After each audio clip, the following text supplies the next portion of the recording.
Bantuan barangan diberikan hasil integrasi Suruhanjaya Komunikasi Multimedia yang menyumbang televisyen, sementara UMNO dan Barisan Nasional pula menyumbang peti sejuk kepada bangsa. Kelab Putera Satu Malaysia tampil membantu dalam bentuk tilam, bantal dan dapur. Kami punya KPI, arahan Perdana Menteri, KPI kita sebab oleh kerana TV, peti ais, ni semua ni bukan senang nak mobilize. Ya. Jadi kita ada masa sampai April, we have to clear everything by April. InsyaAllah. Beliau yang melancarkan konvoi kontena menghantar bantuan ke Terengganu berkata, selain barangan elektrik, setiap keluarga juga akan menerima bantuan keuangan kerajaan pusat RM500 sekeluarga melalui Majlis Keselamatan Negara selain bantuan khas daripada kerajaan negeri masing-masing. Kaedah logistik pemberian barangan itu kini diteliti.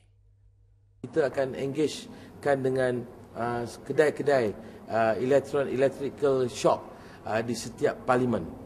Kita akan engage, kita akan membuat satu integrasi dengan mungkin kedai perabot ataupun kedai-kedai elektrik untuk kita hantar barang-barang di situ dan kita memberi kupon kepada rakyat dan rakyat boleh pergi situ bagi kupon dan mereka boleh hantar.